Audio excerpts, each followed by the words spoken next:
अल्हम्दुलिल्लाह नहमदुहु व नस्तईनुहु व नस्तगफिरुह व नऊज़ु बिल्लाहि मिन शुरूरि अनफुसिना व मिन सय्यिआति अअमालिना मन यहदिहिल्लाहु फला मुदिल्ल लहु व मन युद्लिल फला हादिय लहु व अशहदु अन ला इलाहा इल्लल्लाहु वहदहु ला शरीका लहु वअशहदु अन्न मुहम्मदन अब्दुहु व रसूलुहु सल्लल्लाहु तआला अलैहि व अला आलिहि व सहबिहि अजमाइन। अऊज़ु बिल्लाहि मिनश शैतानिर रजीम। बिस्मिल्लाहिर रहमानिर रहीम। क़ाल अल्लाहु तआला مثل الذين حملوا التوراة ثم لم يحملوها كمثل الحمار يحمل أسفارا بئس مثل القوم الظالمين. وقال رسول الله صلى الله عليه وسلم من يريد الله به خيرا يفقهه في الدين. وقال إن الأنبياء لم يورثوا دينارا ولا درهما وإنما ورثوا العلم فمن أخذه أخذ بحظ وافر. رواه أبو داود.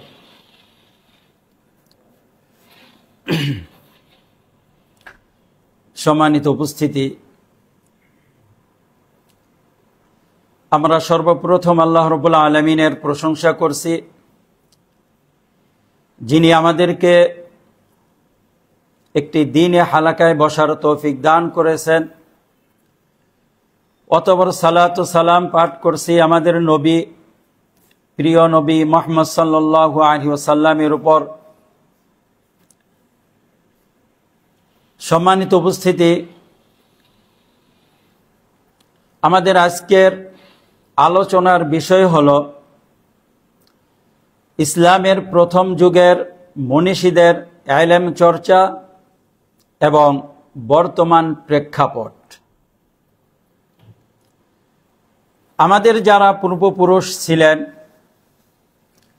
রাসূল সাল্লাল্লাহু আলাইহি ওয়াসাল্লাম এবং তারপরে তার ছাত্রগণ সাহাবায়ে কেরাম রিদওয়ানুল্লাহি তাআলা আলাইহিম আজমাইন, তারপরে তাবিঈ, তারপরে তাবিঈ, খায়রুল কুরুন বলতে যাদেরকে বলা হয় সর্বোত্তম যুগের লোক, যাদেরকে বলা হয়, তারা কিভাবে ইলম চর্চা করেছেন সেটা এখানে বোঝানোর উদ্দেশ্য। তারাই আমাদের প্রথম যুগের আদর্শ মনীষী।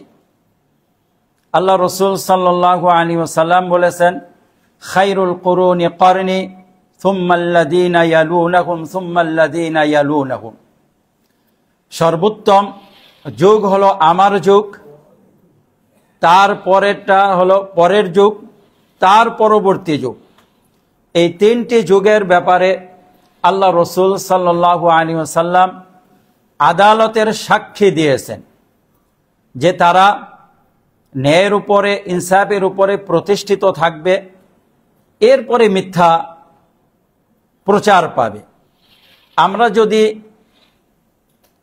হাদিসের কিতাবের সংকলকদের দেখি, ইমাম বুখারী, ইমাম মুসলিম, আবু দাউদ, তিরমিজি, ইবনে মাজাহ, নাসাই প্রমুখ মুহাদ্দিসগণ, তারা তাদের কিতাবগুলো এই খায়রুল কুরুনের শেষেই সংকলন করে ফেলেছে, যখন মানুষের মাঝে মিথ্যা প্রচার পায়নি ব্যাপকভাবে। এটাও একটা রাসূল সাল্লাল্লাহু আলাইহি সাল্লামের নবুয়তের মুজিজা যে তিনি যেই যুগে বা যেই কয়টা যুগকে খায়রুল কুরুন বলেছেন, বা আমরা বলতে পারি যখন কোরআন যখন হাদিস সংকলন হয়নি পরিপূর্ণ রূপে, তখন পর্যন্ত আল্লাহ রসুলের ঘোষিত খায়রুল কুরুন ছিল। তখন যদি হাদিস সংকলন নাও হয়ে থাকে তাতে কোনো সমস্যা নেই, কারণ সেটা ছিল তাবিঈদের যুগ, তাবিঈদের যুগ, আদালতের যুগ, যেই যুগের ব্যাপারে রাসূল সাল্লাল্লাহু আলাইহি সাল্লাম সাফাই মানে সাফাই করে গেছেন। যেমন সাহাবীদের ব্যাপারে আল্লাহ রাব্বুল আলামিন বলে দিয়েছেন, রাদিয়াল্লাহু তাআলা আনহুম ওয়া রাদু আন, আল্লাহ তাদের উপরে সন্তুষ্ট এবং তারাও আল্লাহর উপরে সন্তুষ্ট। কেন সন্তুষ্ট? আল জাযাউ মিন জিনসিল আমাল, যেমন কর্ম তেমন ফল। আমরা সূরা হাশরের শেষে, সূরা হাশর না, সূরা মুজাদালার শেষে আল্লাহ রাব্বুল আলামিন এক জায়গায় বলেছেন যে সাহাবীদের প্রশংসা করতে গিয়ে যে তারা এমন, উলাইকাল্লাযীনা কাতাবাল্লাহু ফী কুলুবিহিমুল ঈমানা, এটা না আরেকটা আয়াত যে লা তাজিদু, মনে পড়েছে, লা তাজিদু কওমান ইউমিনুনা বিল্লাহি ওয়াল ইয়াউমিল আখির ইউআদ্দুনা মান হাদ্দাল্লাহ ওয়া রাসূলাহু ওয়ালাউ কানু আবাআহুম আও আবনাআহুম আও ইখওয়ানাহুম আও আশীরাতাহুম উলাইকা কাতাবা ফী কুলুবিহিমুল ঈমানা ওয়া আইয়াদাহুম বিরূহিম মিনহু ওয়া ইউদখিলুহুম জান্নাতিন তাজরি মিন তাহতিহাল আনহার খালিদিনা ফিহা রাদিয়াল্লাহু আনহুম ওয়া রাদু আন। সূরা মুজাদালার শেষে আল্লাহ রাব্বুল আলামিন সাহাবীদের কিছু কর্মের কথা উল্লেখ করেছেন যে উলাইকা কাতাবা ফী কুলুবিহিমুল ঈমান, এর আগে বলেছেন লা তাজিদু কওমান ইউমিনুনা বিল্লাহি ওয়াল ইয়াউমিল আখির, এমন কওম যারা আল্লাহর প্রতি ঈমান এনেছে, রাসূলের প্রতি ঈমান এনেছে, তারা যারা আল্লাহ এবং রাসূলের সাথে দুশমনী করে তাদের সাথে বন্ধুত্ব করবে না। ওয়ালাউ কানু আবাআহুম, যদিও আল্লাহ এবং তার রাসূলের সাথে শত্রুতা পোষণকারীগণ তাদের পিতৃপুরুষ হন, সন্তান হন, ভাই হন, অথবা তাদের বংশের কেউ হয়, তারা তাদেরকে কোনো পরোয়া করবে না এবং তাদের সাথে বন্ধুত্ব করবে না। যেমনটি আমরা বদরের যুদ্ধে দেখেছি, বদরের যুদ্ধে যার পরে বন্দীদের নিয়ে আদান প্রদান হয়েছিল, সেখানে আমরা সাহাবীদের এই ধরনের মহব্বত আল্লাহ এবং তার রাসূলের জন্য সেটা প্রত্যক্ষ করেছি। আমরা হয়তো ইতিহাস হিসাবে খুব সহজে কথাগুলো বলে ফেলি, আসলে কথাগুলো যতটা সহজ বাস্তবতাটা ততটা সহজ ছিল না। বদরের যুদ্ধে মুহাজির সাহাবীগণ ছিলেন, আনসার সাহাবীগণ ছিলেন, মুহাজির যারা মক্কা থেকে মদিনায় গিয়েছেন, আর বদর যুদ্ধে যারা রাসূলের মুখোমুখি এসেছেন সবাই তো মুহাজির সাহাবীদের আত্মীয় স্বজন, সবাই মুহাজির সাহাবীদের আত্মীয় স্বজন। বিশেষ করে উতবা, সাইবা, ওয়ালিদ ইবনে উতবা, তার ছেলে হামজা, বা নামটা আমি ভুলে গেলাম, উনি এক সময় বদর যুদ্ধে পরে একটু বিষণ্ণ মলিন ছিলেন। তাকে আল্লাহ রসুল এক সময় জিজ্ঞেস করেছেন, বা কোন এক সাহাবী জিজ্ঞেস করেছেন যে তোমার মনটা মলিন কেন, তোমার পিতা মারা গেছে এজন্য? তখন তিনি বললেন যে আমার পিতা মারা গেছে এই জন্য তো মলিন, কিন্তু আমি আমার পিতার যে বিবেক, যে মেধা, যে বুদ্ধিমত্তা ছিল, সেটার কারণে আমি আশাবাদী ছিলাম তার বিবেক তাকে ইসলামের দিকে ধাবিত করবে। কিন্তু আজকে বদরের যুদ্ধে তার পিতা, তার চাচা, তার ভাই, তিনজন শহীদ হয়েছে। বনু উমাইয়া বংশের এই তিনজন লোক খুব বুদ্ধিমত্তার অধিকারী ছিলেন, এবং এই তিনজনের ভিতরে দুইজন উতবা এবং সাইবা, এরা দুইজন একসময় রাসূল সাল্লাল্লাহু আলাইহি সাল্লাম যখন তায়েফ থেকে মক্কায় আসতেছিলেন, পথিমধ্যে রাসূল সাল্লাল্লাহু আলাইহি সাল্লাম ক্লান্ত ছিলেন, তখন এই তারা দুইজন রাসূলকে দূর থেকে দেখলেন। দেখার পরে খেজুর দিয়ে তাদের যে গোলাম ছিল, এই গোলামের মাধ্যমে রাসূলের কাছে পাঠালেন যে আমাদের কুরাইশ বংশের লোক, তাকে এই খেজুরগুলি দিয়ে আসো। খেজুরগুলি দিয়ে আসলেন। সম্ভবত তার নাম নওয়াজ ছিল। সে ছিল ইরাকের। তখন আল্লাহ রসুল সাল্লাল্লাহু আলাইহি সাল্লাম ওই খেজুরগুলো হাতে নিলেন, নিয়ে বিসমিল্লাহ বলে খেলেন। এই ঘটনা দেখে ওই নওয়াজ বলে উঠল, বা নওয়াজ সে বলে উঠল, আপনি এই বিসমিল্লাহ বললেন, এই বিসমিল্লাহ তো আমরা আমাদের এলাকায় শুনেছি, নি নেওয়া ইরাকে, যেখানে ইউনুস আলাইহিস সালামের বংশ ছিল, ওখানে বিশেষ করে দানিয়াল বা এরকম একটা খ্রিস্টানদের অধিবাসী ছিল, সেখানে সে বিসমিল্লাহ শব্দটা শুনেছে। তো এখানে শোনার পরে তার ওই কথা মনে পড়লো। যাই হোক, বলার উদ্দেশ্য হলো এই উতবা সাহেবা তারা রসুলের যেমন ঘনিষ্ঠ আত্মীয় ছিল, পাড়া প্রতিবেশী ছিলেন, আবার রসুলের উপরে কিছু উপকারও করেছেন, কিন্তু বদর যুদ্ধে মুখোমুখি হয়ে গেছে। তো ওনার ছেলে বলতেছিলেন যে আমি আশাবাদী ছিলাম আমার বাবার ব্যাপারে, তিনি মুসলিম হবেন, কিন্তু তিনি কুফরি অবস্থায় মারা গেলেন।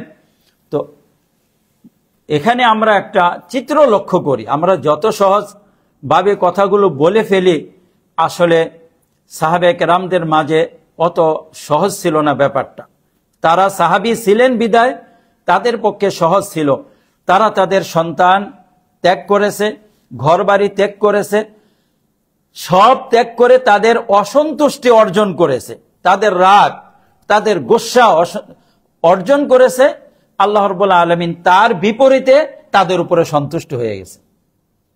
এজন্য আলেমগণ বলেন, আল জাযাউ মিন জিনসিল আমল, যেমন কর্ম তেমন ফল। তারা যেহেতু তাদের বংশের, তাদের আত্মীয় স্বজনের অসন্তুষ্টি অর্জন করেছে, তার মোকাবেলায় আল্লাহ রাব্বুল আলামিন তাদের উপরে সন্তুষ্ট হয়ে গেছেন।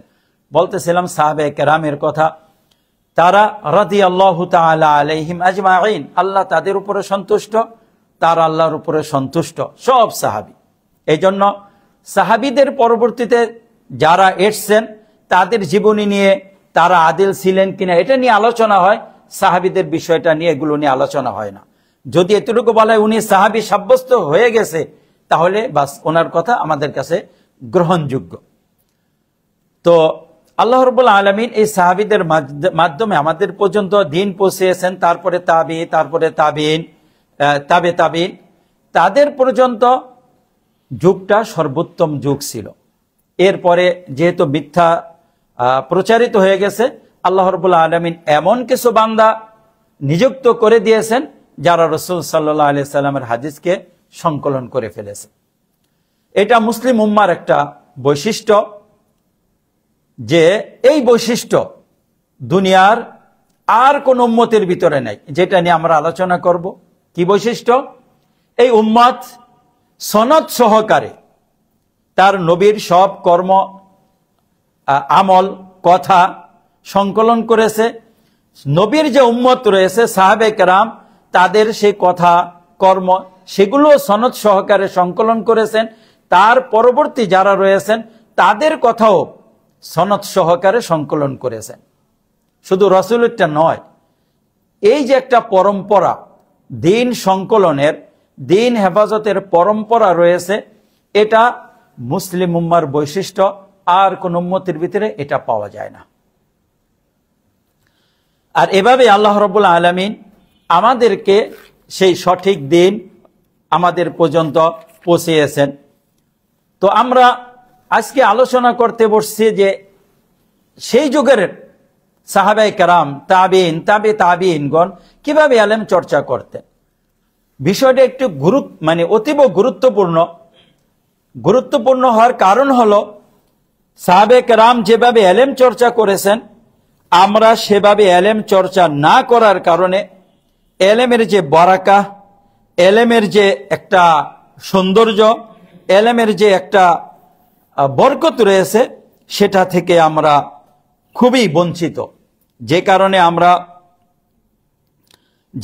আমরা দেখা যায় ইলম অর্জন করি, কিন্তু সেই বরকত থেকে আমরা বঞ্চিত হই এবং আমরা সেই বরকত পাই না। কিভাবে তারা ইলম অর্জন করেছেন, ইলম দ্বারা উদ্দেশ্য কি, এইটা একটু আমাদের বোঝা দরকার। যদি আমরা সবাই জানি আল্লাহ রাসূল সাল্লাল্লাহু আলাইহি সাল্লাম বলেছেন মা ইউরিদিল্লাহু বিহি খায়রা ইউফাক্কিহু ফিদ্দিন। আমাদের কাছে স্পষ্ট, সবাই জানি আল্লাহ রাব্বুল আলামিন যার কল্যাণ চান তার দ্বীনের ফিকহ, তাকে দ্বীনের ফিকহ বুঝ দান করে। এই ইলম দার উদ্দেশ্য কি? ইলম হলো মা আনজালাল্লাহু আলা রাসূলিহি মিনাল বাইয়িনাতি ওয়াল হুদা। আল্লাহ রাব্বুল আলামিন তার রাসূলের উপরে যে আয়াত, যে হেদায়েত নাযিল করেছেন, এটাই হলো ইলম।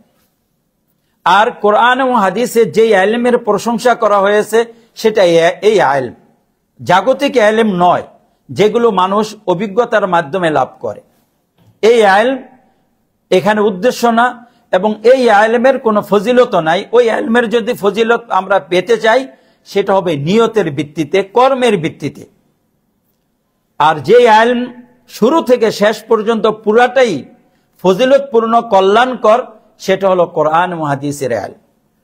আমাদের সমাজে একটা কথা প্রচলিত আছে, অল্প বিদ্যা ভয়ঙ্করী, এবং বলা হয় ফার্সিতে একটা কথা, নেমে মোল্লা খতরে ইমান, নেমে তাবিব খতরে জান। অর্থাৎ ডাক্তার যদি অর্ধেক হয় তাহলে রোগীর জীবনের আশঙ্কা থাকে, আর আলেম যদি অর্ধেক হয় তাহলে ইমান বিনষ্টের আশঙ্কা থাকে। এই কথাটা আসলে শুদ্ধ না। কারণ কোরআন এবং হাদিসের ইলম আপনার কাছে কম থাকলে কম আপনাকে বরকতময় করবে, উপকার করবে, বেশি থাকলে বেশি উপকার করবে। কোরআন এবং হাদিসের ইলমের ভিতরে কোনো অকল্যাণ নেই। যার ভিতরে যতটুকু আছে তার ভিতরে ততটুকু কল্যাণ।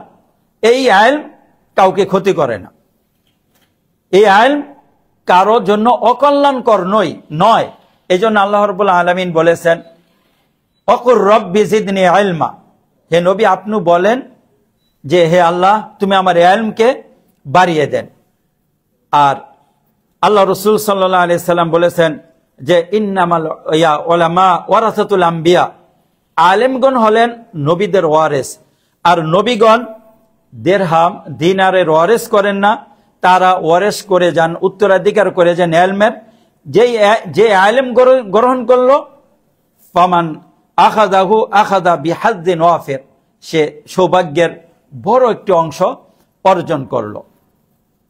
আমরা যদি লক্ষ্য করি যে রাসূল সাল্লাল্লাহু আলাইহি সাল্লামের উপরে আল্লাহ রাব্বুল আলামিন কোরআনুল কারীম নাযিল করেছেন, এবং রাসূল সাল্লাল্লাহু আলাইহি সাল্লাম সেই কোরআনুল কারীম সাহাবীদেরকে শিক্ষা দিয়েছেন। দেখেন, শিক্ষার আমরা রাসূলের একটা পরিবেশ দেখব, এবং রাসূল কিভাবে শিক্ষা দিয়েছেন সেটা দেখব, এবং আমাদের মাঝে সেই পদ্ধতির কতটুকু পরিবর্তন এসেছে সেটা আমরা দেখব। তাহলে আমরা আমাদের মাঝে যে একটা আগের যুগের একটা ব্যবধান রয়েছে সেটা আমাদের মাঝে স্পষ্ট হবে। প্রথমেই লক্ষ্য করি, আল্লাহ রাসূল সাল্লাল্লাহু আলাইহি সাল্লাম মক্কাতে যখন কোরআন নাযিল হয়, সাহাবীদেরকে তিনি কোরআন শুনান, তখন অবস্থাটা কেমন ছিল? সাহাবীদেরকে তিনি কি বুঝ দিতেন বা কিভাবে ইলম শিখাইতেন? আর তার ইলমের ভিতরে প্রথম কোন জিনিসটার প্রতি ফোকাস ছিল, আলোকপাত ছিল? আল্লাহ রাসূল সাল্লাল্লাহু আলাইহি সাল্লাম তার ইলমের ভিতরে সবচেয়ে বেশি ফোকাস করেছেন, আলোকপাত করেছেন, সেটা হলো ঈমান। মানুষের ভিতরে ঈমানকে মজবুত করেছেন। আর ঈমানকে মজবুত করার কারণে আমরা লক্ষ্য করি যেসব সাহাবী ঈমান এনেছেন তাদের উপরে কাফেরদের যে অত্যাচার হয়েছে, তখন ঈমান মজবুত থাকার কারণে তাদেরকে ওই ঈমান থেকে ফিরানো যায়নি। আমরা জানি আম্মার ইবনে ইয়াসির রাদিয়াল্লাহু তাআলা আনহু, তার স্ত্রী সুমাইয়া এবং তার ছেলে আম্মার, এই মানে আলে ইয়াসির বলা হয়। এই ইয়াসিরের পরিবার যখন মক্কাতে ছিল, ইসলাম গ্রহণ করলো, তারা ভিনদেশী ছিল। যারা প্রথম ইসলাম গ্রহণ করেছে, রাসূল যেহেতু কুরাইশ বংশের ছিলেন এবং তার একটা বড় সাপোর্ট ছিল আবু তালেব, তার বংশ, এই জন্য রাসূলকে নিয়ে কেউ কিছু বলতেন না, তেমন ছিড়ছাড় করতেন না। কিন্তু অন্যান্য বংশের যারা রাসূলের অনুসারী হতো তাদের উপরে নির্যাতন করতেন। আমরা এটা লক্ষ্য করি রাজনীতির ময়দানে। রাজনীতির ময়দানে দেখা যায় দুই দলের লিডাররা মোটামুটি নিরাপদে থাকে, কিন্তু কর্মী যারা থাকে তাদের উপরে মানে স্টিম রোলার চলে, গুম করতেছে, হত্যা করতেছে, মেরে ফেলতেছে কর্মীগুলো, কিন্তু লিডাররা দেখা যায় অনেক সময় ঠিকঠাক থাকে। তো রাসূল সাল্লাল্লাহু আলাইহি সাল্লাম যেহেতু বড় বংশের ছিলেন, পিছনে আবু তালেব ছিল, এই জন্য রাসূলকে তেমন কষ্ট দেয়নি, এই হাক ডাক ধমকের উপরে রাখছে। কিন্তু রাসূলের অনুসারী যারা ছিল তাদের উপরে নির্যাতনের স্টিম রোলার চালিয়েছে, বিশেষ করে যারা মক্কার বাইরের ছিল। যেমন বেলাল রাদিয়াল্লাহু তাআলা আনহু মক্কার বাইরের ছিল। তারপরে ইয়াসের তার পরিবারটা বাইরের ছিল, এই জন্য তাদের উপরে নির্যাতনের মাত্রা মানে মাত্রাতিরিক্ত ছিল, অনেক বেশি ছিল। আল্লাহ রাসূল সাল্লাল্লাহু আলাইহি সাল্লাম একসময় হেঁটে যাচ্ছেন, দেখতেছেন যে ইয়াসিরকে এবং তার স্ত্রীকে শাস্তি দেওয়া হচ্ছে। তখন আল্লাহ রাসূল সাল্লাল্লাহু আলাইহি সাল্লাম তাদেরকে ফিরাইতে পারতেছেন না। তখন বলতেছিলেন, সাবরান ইয়া আলে ইয়াসির ফা ইন্না মাওঈদুকুমুল জান্নাহ, হে আলে ইয়াসির তোমরা ধৈর্য ধারণ করো, তোমাদের ওয়াদা হলো জান্নাতের। আবু জাহেল ইয়াসিরের স্ত্রী সুমাইয়া রাদিয়াল্লাহু তাআলা আনহুর লজ্জাস্থানে সেই তীর দিয়ে আঘাত করার ফলে তিনি শাহাদাত বরণ করলেন, এবং ইসলামের ভিতরে সেই নারী হলো সর্বপ্রথম শহীদ। এতটুকু নির্যাতন করেছে যারা বাইরের ছিল, যাদের শক্তিশালী ব্যাকগ্রাউন্ড ছিল না মক্কার ভিতরে। তো আল্লাহ রাসূল সাল্লাল্লাহু আলাইহি সাল্লাম তাদের ভিতরে সবার আগে ঈমানটা মজবুত করেছেন। আর ঈমান মজবুত করেছেন কিসের মাধ্যমে? কোরআনুল কারীমের মাধ্যমে। তো আমরা এলেম চর্চার ক্ষেত্রে সবার আগে রাখবো কোরআনকে। কোরআনুল কারীম সবচেয়ে বেশি পড়ব, কোরআনুল কারীম সবচেয়ে বেশি অর্থ বোঝার চেষ্টা করব, এটা আমাদের সবার সামনে থাকবে। সবচেয়ে দুঃখের বিষয় হলো, আপনারা জানেন না, আজকের আলোচনাগুলোতে আসলে মূলত থাকবে আত্মসমালোচনা, কারণ আমরাই তো সেই লেভেলের। আত্মসমালোচনাই থাকবে, কেন আমরা সেই বরকত থেকে বঞ্চিত হচ্ছি। আমাদের দেশে যেখানে দ্বীনি প্রতিষ্ঠান রয়েছে, এলেম শেখানো হয়, কয়েকটা ধারা রয়েছে যেখানে এলেমের চর্চা হয়, যেখানে আমরা বলি যে আলেম তৈরি হয়, যদিও আরবরা আলেম শব্দটা ব্যবহার করেন না, করেন তালিবু ইলম, এলেম অন্বেষী। আপনি যেমন তালিবুল ইলম, আমিও তালিবুল ইলম। কেননা এলেম অর্জন করার পরিধি কারো শেষ হয় না, এলেম অর্জন করতে থাকে। তারা নিজেদেরকে আলেম বলতে লজ্জাবোধ করেন এখনো, যে আমাকে আলেম বলতেছেন কিসের না, আমি আনা তালিবু ইলম, আমি হলাম তালিবু ইলম। এটা হলো একটা পারফেক্ট শব্দ আমাদের জন্য। আপনারও তালিবু ইলম, এখানে ইলম অর্জন করার জন্য আসছেন, আমারও তালিবুল ইলম। আমরা আবার দেখা যায় অনেক শাইখের আলোচনা শুনি, আবার কিতাব শুনি, ইত্যাদি শুনি, কারণ ইলমের চর্চা। আপনি একটা হাদিস জানেন, ওটা আমিও জানি, আপনি যদি মুখস্থ আমাকে শুনান, ওই হাদিসের একটা প্রভাব আমার ভিতরে পড়বে। এই জন্য অনেক সময় আমাদের ওস্তাদরা বা আহলুল ইলমরা বলে থাকেন যে আমরা তোমাদেরকে হাদিস শিখাই, সেই হাদিস যদি আবার তোমরা আমাদেরকে শোনাও, এটা মনে করো না যে ওস্তাদ শিখিয়েছে আবার ওস্তাদের সামনে বলবো না, বরং ওই হাদিসগুলো যখন আবার শোনাবে, ওই কোরআন যখন আবার শোনাবে, আলাদা একটা প্রতিক্রিয়ার সৃষ্টি হয়। আপনি লক্ষ্য করেন যে সালাতের ফজিলত সম্পর্কে আমরা অনেক জানি, সালাতের গুরুত্ব সম্পর্কে আমরা অনেক জানি, তারপরও আপনার জানা কথা আপনি আরেকজনের মাধ্যমে শুনবেন, আপনার অন্তরের ভিতরে প্রতিক্রিয়ার সৃষ্টি হয়। এটা হলো আযাক্কির ফাইন্না যিকরা তানফাউল মুমিনিন, মুমিনদেরকে উপকার করে। এই জন্য আমরা ইলমের হালাকাগুলোকে কম গুরুত্ব না দেওয়া, বেশি গুরুত্ব দেওয়া, এতে ইলম চর্চা থাকে, দ্বীনের প্রতি আগ্রহটা বৃদ্ধি থাকে। যেই কথা বলতেছিলাম যে কোরআনের প্রতি গুরুত্ব দিতে হবে। আমাদের সিলেবাসের প্রথম জিনিস হলো আল কোরআনুল কারীম। প্রথম পুস্তক থাকবে আল কোরআনুল কারীম। আল্লাহ রসুল সাল্লাল্লাহু আলাইহি সাল্লাম তার সাহাবীদের মাঝে এই কোরআনকে প্রথম কিতাব হিসাবে রেখে দিয়েছেন। আমাদের দেশের অবস্থা কি? আমাদের দেশের শিক্ষা প্রতিষ্ঠান রয়েছে কতগুলো। একটা হলো কওমি দারার, অর্থাৎ দারুল উলুম দেওবন্দের অনুসরণ করে যারা এলেম চর্চা করেন, কওমি দারা। আরেকটি হলো আহলে হাদিসদের মাদ্রাসা, সেগুলোকে কওমি বলা হয়, এবং যারা অনেকটা মদিনা ভার্সিটির সিলেবাসকে অনুসরণ করেন, আলহামদুলিল্লাহ সেখানকার মাদ্রাসার অবস্থা অনেকটা ভালো। এরপরে আরেকটা শিক্ষা প্রতিষ্ঠান রয়েছে বেরলভী, তারাও নিজেদেরকে হানাফি বলে, তবে তারা দেওবন্দি বলে না, এর হলো বেরলভী। তাদের সংখ্যাটা রয়েছে আপনার চট্টগ্রামের দিকে খুব বেশি, এবং তাদের ভিতরে বেদাত এবং কুসংস্কার, কবর পূজা, মাজার পূজা ইত্যাদি বেশি। আরেকটা, এই সবগুলোর মিলে জুলে আরেকটা ভার্সন হলো আলিয়া মাদ্রাসা। আলিয়াতে কওমি থেকে আসতেছে, আহলে হাদিস থেকে আসতেছে, অমুক জায়গা থেকে আসতেছে। কেন? এটা সরকারি সার্টিফিকেটের জন্য সব ঘরানার লোক এখানে আসে। আমরা যদি এমন আলেম লক্ষ্য করি যারা নাকি সার্টিফিকেটধারী হন, আপনারা লক্ষ্য করবেন যারা হাফেজ হয় নাই, কেউ তো মক্তবে হেফজও পড়ে তারপরে আলেম হয়েছে।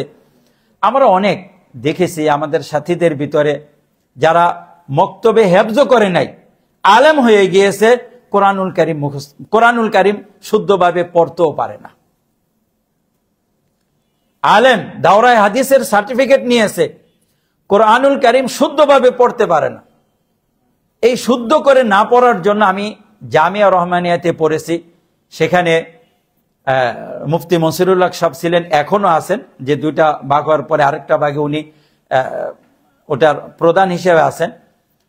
তো উনি ছাত্রদের জন্য নিয়ম করে দিয়েছেন, দাওরা ফারেগ হওয়ার পরে কেউ যদি নুরানি ট্রেনিং না দেয় তাকে সার্টিফিকেট দেওয়া হবে না। কারণ উনি আবার সব জায়গায় কিছু ভালো থাকে মন্দ থাকে। আবরারুল হক সাহেবের খলিফা এবং মুরিদ, আবরারুল হক সাহেব ওই যে থানভী সাহেবের খলিফা হলো আবরারুল হক সাহেব, ওনার মুরিদ ছিলেন উনি। আমি ওনার দরবারে বেশ কিছুদিন ছিলাম, ইন্ডিয়ার হারদুইতে 3 বারে প্রায় 2 মাসের মতো সেখানে ছিলাম। তো উনি কোরআনুল কারীমের প্রতি খুব গুরুত্ব দিতেন, আমানতদারিতার প্রতি খুব গুরুত্ব দিতেন। কেমন গুরুত্ব? যে ওনার মাদ্রাসায় পরীক্ষার হলে কোনো গার্ড থাকবে না, বাস্তবে পরীক্ষার হলে কোনো গার্ড থাকবে না। এক এক জায়গায় এক একটা বিষয়কে গুরুত্ব দিতেন। তো আবরারুল হক সাহেবের মাদ্রাসায় যদি কোনো ছাত্র নকল করার ধরা পড়েছে, বলতেছে ছাত্র পরীক্ষা দিবে, এটা আমার চোখে দেখা, পরীক্ষা দিচ্ছে, এখানে ওর কিতাব রয়েছে, ওখানে ওর কিতাব রয়েছে, কিতাব খুলে দেখবে না। যদি কেউ দেখেছে, সাথে সাথে মাদ্রাসা থেকে বহিষ্কার, তোমার ভিতরে আমানতদারি নেই, তুমি পরীক্ষা দিতে বসছ, তুমি এখানে কিতাব দেখে লিখলে, এতটুকু আমানতদারি নেই, তুমি আলেম হয়ে উম্মতকে কি শিখাবে?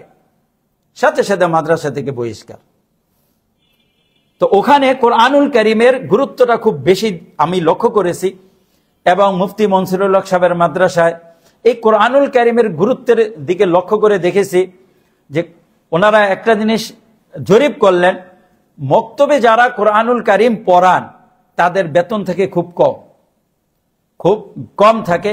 এই জন্য ওই মাদ্রাসাতে উনি মক্তবের যারা টিচার ছিল তাদের বেতন খুব বাড়িয়ে দিতেন, প্রায় মুহাদ্দিসদের মতো যারা কোরআনের তাফসির পড়ায় বা ফিকহ পড়ায় তাদের মতন একটু বেতন বাড়িয়ে দিতেন।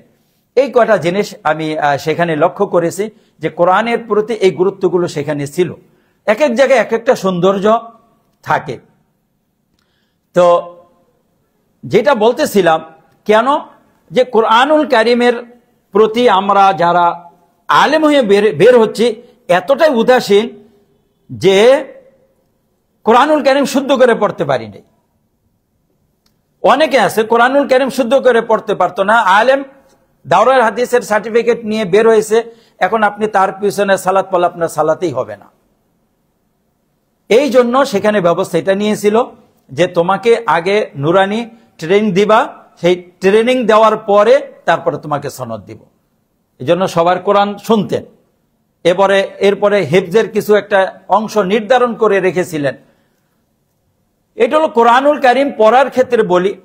আরেকটা জিনিস বলি হিফজের ব্যাপারে, আলেম হওয়ার পরে সার্টিফিকেট নেওয়ার পরে যদি হাফেজ নাও হই, অন্তত পক্ষে 4-5 পারা মুখস্থ থাকা তো দরকার। 12টা বছর করছে কি, মাদ্রাসার পরিবেশে রয়েছে,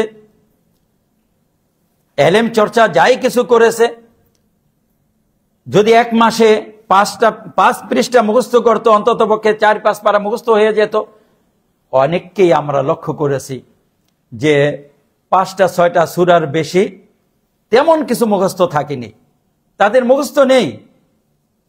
এখনো লক্ষ্য করি আরবদের কোন শায়েখ যদি আমাদের এখানে দীর্ঘদিন থাকেন, তারা বলে যে আপনাদের মসজিদের ইমাম সাহেবগণ কোন দিন কোন সূরা পড়বে এটা আমরা জানি, কোন দিন কোন সূরা পড়বে এটা আমরা জানি।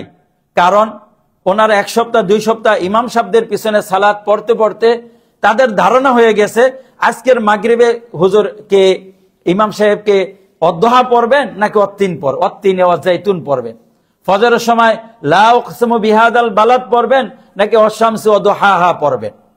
এগুলো তাদের মুখস্থ হয়ে গিয়েছে। এ হলো আমাদের ইমাম সাহেবদের অবস্থা। কি কাজ যে কোরআনুল কারীমের প্রতি অবহেলা। 5টা-6টা পারা আমরা কোরআনুল কারীম পড়ব, মুখস্থ রেখে একটু ভিন্নতা আনবো। আজকে এই সূরা আরেক ধারাবাহিকভাবে পড়ে যাই, 5টা-6টা পারা শুরু থেকে শেষ করে, তাহলে নতুনত্ব আসে। সবগুলো আমারও চর্চা থাকে, মুসল্লিরও শুনলো, তাদের একটা আগ্রহ তৈরি হলো। কিন্তু মুসল্লি তো দূরে থাক, ইমাম সাহেবদের অবস্থা হলো এটা যে তাদের কোন দিন কোন কেরাত পড়বে এটা আপনি চাইলে বলতে পারবেন। কোরআনুল কারীমের ব্যাপারে অবহেলা, সেটা কমি মাদ্রাসার কথা বললাম, এবং আহলে হাদিস মাদ্রাসাগুলো রয়েছে, এখন আলহামদুলিল্লাহ কিছুটা ভালো হচ্ছে। সেখানেও আমরা শুধু আহলে হাদিস না, আহলে হাদিস বড় বড় অনেক সময় শায়েখদেরও কেরাতের অবস্থা খুব করুণ দেখেছি। এবং এই করুণ অবস্থা দেখে যারা নাকি অন্য ঘরানার রয়েছে, তারা তাদের কেরাত ওই যে রেকর্ড নিয়ে অনেক সময় ব্যঙ্গ করতেন। দেখো তোমাদের শায়েখদের কেরাতের অবস্থা কি, তোমাদের খতিব সাহেবের কেরাতের অবস্থা কি, তোমাদের ইমাম সাহেবের কেরাতের অবস্থা কি। এই ছিল কোরআনুল কারীমের প্রতি অবহেলার একটা দৃশ্য। আর আলিয়া মাদ্রাসা যারা শুরু থেকে শেষ পর্যন্ত পড়ে, সেটা তো আরো কিয়ামত, সেখানে আরো কিয়ামত। যে ওখানে যারা এখান থেকে হাফেজ হয়ে যায় তারা কিছু পারে, অন্যথায় আপনি তাদেরকে অন্তত পক্ষে আপনারা যতটুকু পারেন, যাদের আগ্রহ আছে, এতটুকু কি বলে রিডিং কোরআনুল কারীম তাদের পড়া খুব কঠিন হয়ে যায় অনেকের ক্ষেত্রে। এলেম বললেই নাই, খুবই করুণ অবস্থা। আমি তো আমরা অনেক সময় চিন্তা করি, এই যে কিছু মাদ্রাসা আছে এগুলো যদি বন্ধ করে দেওয়া হয় ইসলামের কি ক্ষতি হবে? কোনো ক্ষতি হবে না, লাভ ছাড়া। ধর্ম ব্যবসা যাকে বলে সবগুলো ইসলামকে কেন্দ্র করে পরিচালিত হচ্ছে। আমরা সামনে একটু বলবো, আমাদের যেখানে ইসলামিক স্টাডিজ হয়, ইসলামের পড়াশোনা হয়, সেটা আলিয়া মাদ্রাসা বলি, ঢাকা বিশ্ববিদ্যালয়ের ইসলামিক বিভাগ রয়েছে সেটার কথা বলি, কুষ্টিয়া ইসলামী বিশ্ববিদ্যালয়ের কথা বলি, চট্টগ্রাম ইসলামিক বিশ্ববিদ্যালয়ের কথা বলি, এক একটার অবস্থা যদি লক্ষ্য করেন সেটা আসলে খুবই করুণ অবস্থা। কেন এই অবস্থাগুলো? দেখেন, আমরা সাহাবে কেরামদের অবস্থাটা একটু লক্ষ্য করি, তারা কিভাবে ইলম চর্চা করেছেন। আমরা যদি দেখি রাসূল সাল্লাল্লাহু আলাইহি সাল্লাম মক্কাতে ইলম চর্চা করেছেন, ইলম শিখিয়েছেন, মদিনায় আসলেন। মদিনায় যাওয়ার পরে তিনি মসজিদে নববীতে দারস দিতেন। মসজিদে নববী ছিল ইলমের প্রথম মাদ্রাসা, যেখানে ইলমের চর্চা করা হতো। তো এই মসজিদ থেকে ইলম চলে যাওয়ার কারণে আমাদের এলমের অনেক বরকত চলে গেছে। এই জন্য একজন নেককার লোক বলেছেন, দেখেন অনেক সময় আমি নিজ থেকে আর কি ছাত্রদেরকে একটা কথা বলতাম যে দেখো আমাদের এটা হলো একটা কারিকুলাম সিস্টেম, সিলেবাসের কথা বলি না, আমাদের মাদ্রাসাগুলোর অবস্থা কি, সেটা যে কোনো ধরনেরই হোক, এটার অবস্থা কি? এটার অবস্থা হলো এরকম যে কেউ একটা আলমারি তৈরি করেছে, মনে করেন আলমারি তৈরি করেছে, সে ওই আলমারির ভিতরে বিভিন্ন কিছু রাখার জন্য এখানে মদ রাখবে, এখানে গাঞ্জা রাখবে, এখানে ফেন্সিডিল রাখবে, এখানে অমুক অমুক তমুক রাখবে, নেশাদ্রব্য ইত্যাদি রাখবে। একটা পরিবেশ তৈরি করেছে, একটা আলমারি করেছে। আপনি ওই আলমারিটা ধার এনে আপনি এখানে কোরআন রাখলেন, এখানে হাদিস রাখলেন, এখানে ফিকহ রাখলেন, এখানে অমুক রাখলেন, তমুক রাখলেন। একই পরিবেশ, একই সিস্টেম, যেই সিস্টেমে ওরা ওদের নাস্তিকবাদ, অঙ্ক, ইংরেজি যত চর্চা রয়েছে সেগুলো করত, আপনি ওইটাকে ওই বিল্ডিংটা ভাড়া নিলেন কিংবা ওই কারিকুলাম ভাড়া নিয়ে সেখানে আপনি কোরআন হাদিস শিখাচ্ছেন। তাহলে ওরা ওদের শিক্ষার জন্য যেই কারিকুলাম তৈরি করেছে, যেই ধারাবাহিকতা তৈরি করেছে, সেটা যখন আমরা এখানে ধার নিয়ে আসছি, আমাদের ওই কোরআন এবং হাদিসের এই পরিবেশটা না থাকার কারণে কোরআন হাদিসের বরকত থেকে আমরা বঞ্চিত হই। বুঝাইতে পারলাম কি? একটা জিনিস মনে করেন, খেজুর গাছ আছে মক্কাতে, সৌদি আরবে খেজুর গাছ এক ধরনের ফল দেয়, ওই গাছটা আপনি আমাদের দেশে নিয়ে আসেন, দেখবেন সেরকম খেজুর ফল দিবে না, দিলেও অনেক কষ্টে। ওখানে আপনি একটা গাছ লাগাবেন, পানি দিবেন, গাছ হচ্ছে, সুন্দর খেজুর দিচ্ছে, কিন্তু ওই গাছটা যখন আপনি আমাদের দেশে নিয়ে আসবেন সেরকম খেজুর দিবে না। অনেকের অভিজ্ঞতা আছে, বিশেষ করে আঙ্গুর ফল ইত্যাদি গাছটা শখ করে নিজের বাড়িতে লাগানোর পরে দেখা যায় ওখানে ফলন হয় একরকম, আমাদের এখানে ফলন হয় আরেক রকম। কারণ কি? পরিবেশের ভিন্নতা। পরিবেশ না থাকার কারণে ইলমের বরকত নেই। এটা তো কোরআন হাদিসের কথা বললাম। এই মাদ্রাসাগুলোতে আপনি যদি হাদিসের বিষয়টা লক্ষ্য করেন, যে এক একজন আলেমকে বললেন 20টা হাদিস বলবেন, এই 10 বছর আপনি মাদ্রাসায় পড়েছেন, 20টা হাদিস পড়েন, এক একটা হাদিসের জন্য আপনাকে 1000 টাকা পুরস্কার দেব। দেখেন আপনার কাছ থেকে এই 20,000 টাকা কেউ নিতে পারে কিনা। সম্ভবত 100-তে 5 জন, 6 জন বা 10 জন হয়তো নিতে পারে, বাকিরা নিতে পারবে না। আমাদের ভিতরে এই ধরনের কি বলে আগ্রহ এক সময় ছিল না।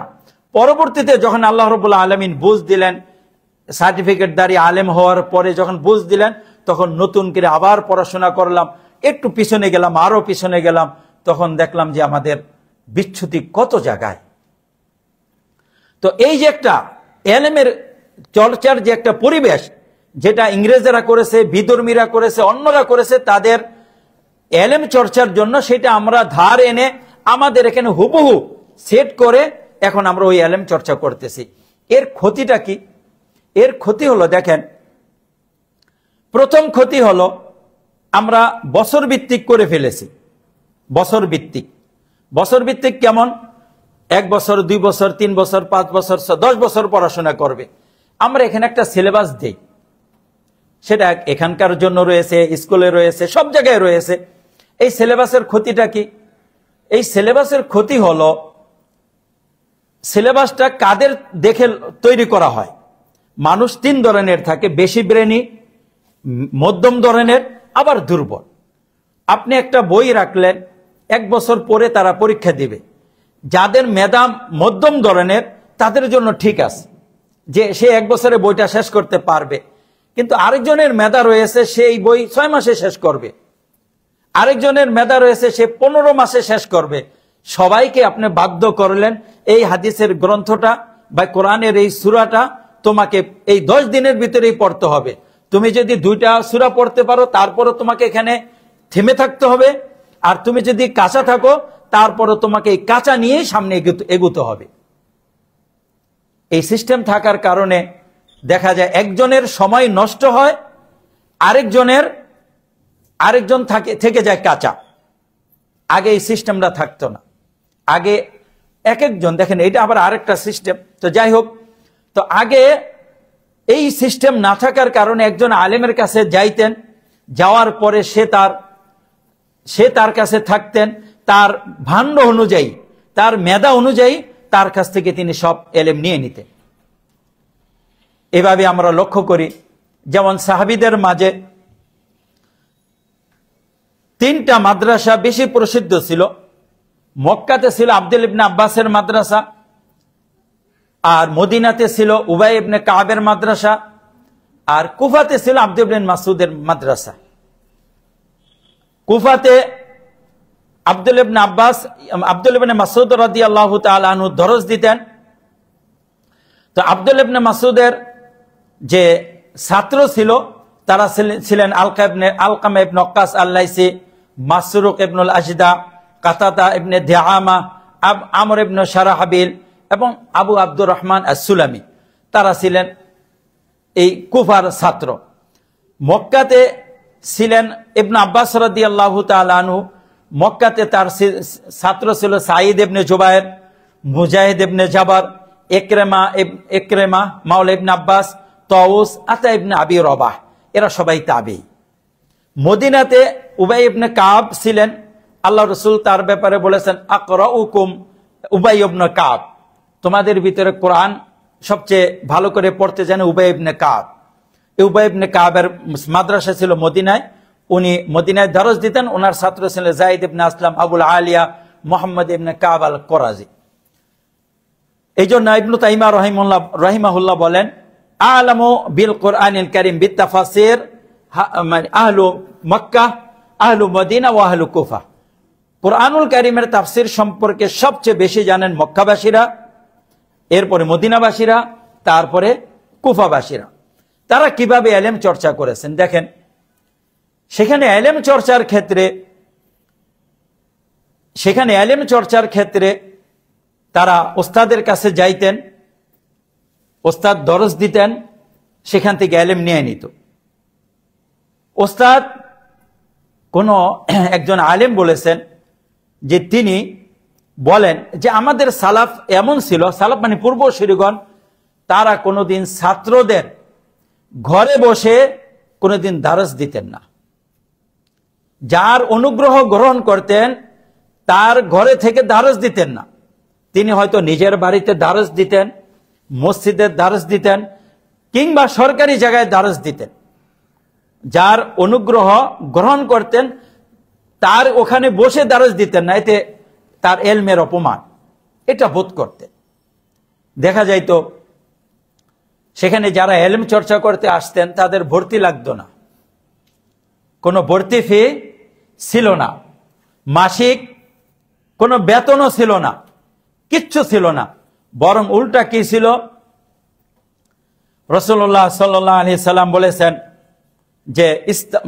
বলেছেন যে আবু সাঈদ আল খুদরি রাদিয়াল্লাহু তাআলা আনহু থেকে বর্ণিত, তার ছাত্র আবু নাদরা বলেন যে আমরা আবু সাঈদ খুদরির কাছে ইলম শিক্ষা করতে আসতাম, তখন তিনি বলতেন ছাত্রদেরকে, মারহাবান বি ওয়াসিয়াতি রাসূলিল্লাহ, আল্লাহ রসুলের যাদের প্রতি ওসিয়ত রয়েছে তারাই হলে তোমাদেরকে স্বাগত, তোমাদেরকে আহলান ও সাহলান জানাচ্ছি, আসো।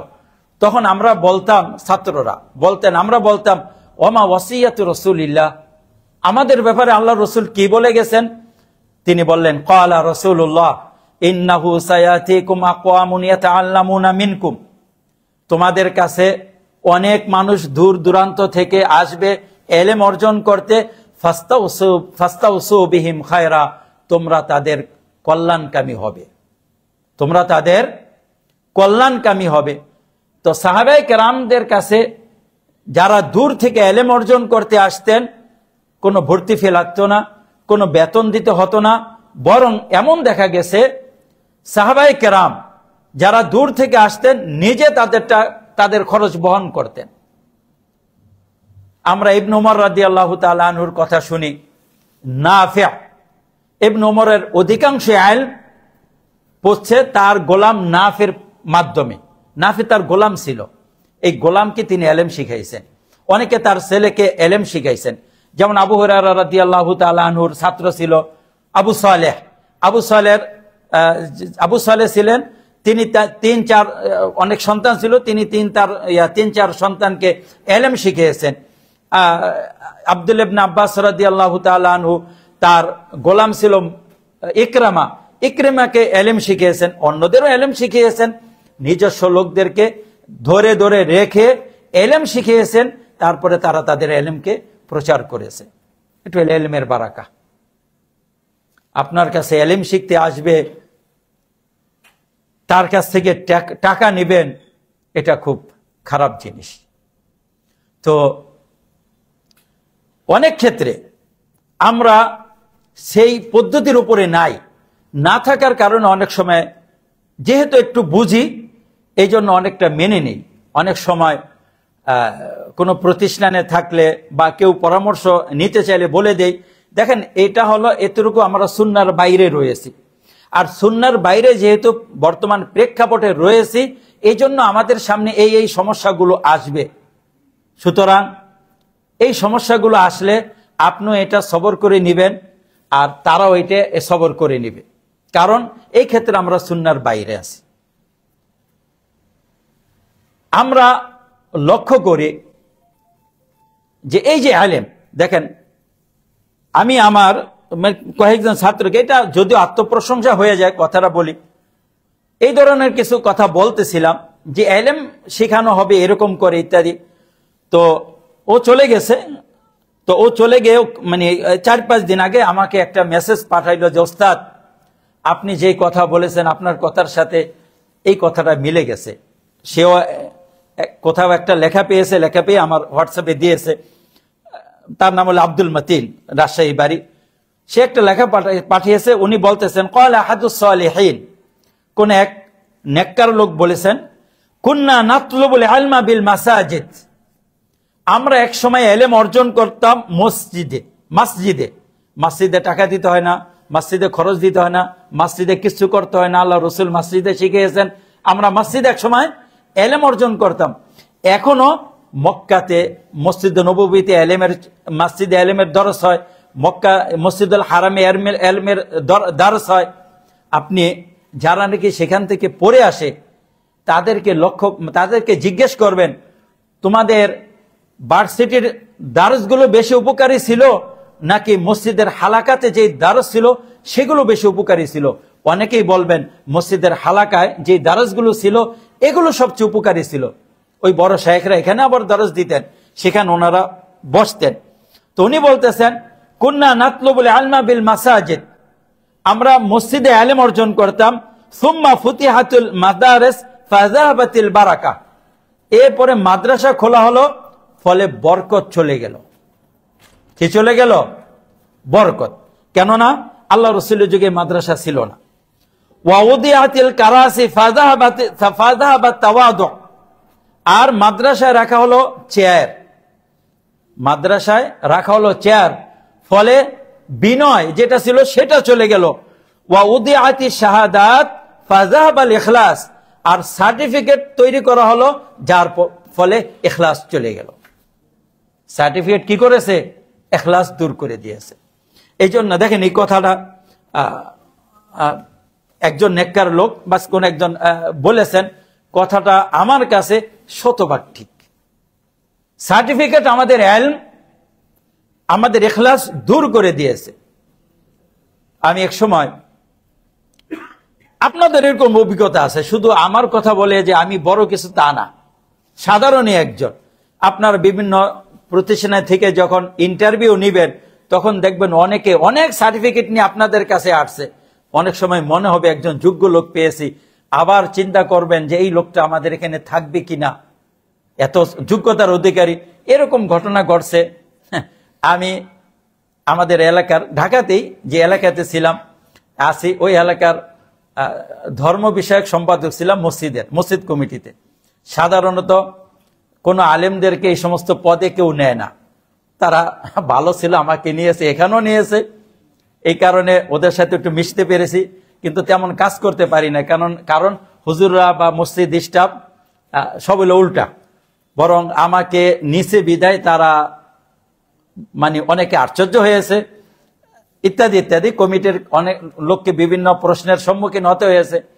আবার যখন বাড়ি ও ফ্ল্যাট মালিক সমিতি করেছে, সেখানে সহসভাপতির পদ দিয়েছে। তো এগুলো কথা এমনি বললাম। তো যদি এর কোনো কাজ নাই, একটা কথা হইলো যে ওখানে আমি দেখলাম, ওখানে আমাদের হেফজোখানা আছে এবং মসজিদে মক্তব পরিচালনা হয় ইত্যাদি রয়েছে, একটা কমপ্লেক্সের মতো। আমরা হাফেজ সাহেব নিব, এই জন্য বিজ্ঞাপন দিলাম। হাফেজ সাহেব আসলেন, অনেক হাফেজ আসলেন, একজন আসলেন অনেকটা 5টা-7টা সার্টিফিকেট। আমাদের কমিটির যিনি কোষাধ্যক্ষ ছিলেন, উনি এই সার্টিফিকেট দেখে বলতেছেন যে এই লোক কি আমাদের এখানে চাকরি করবে? আমি বললাম আগে আসুক, কথা শোনেন, এরপরে তেলাওয়াত শোনেন, এরপরে বিচার করেন। আমাদের ওখানে যতজন ইন্টারভিউতে আসছিল, সবচেয়ে দুর্বল ওই লোকটা ছিল। সে অবাক।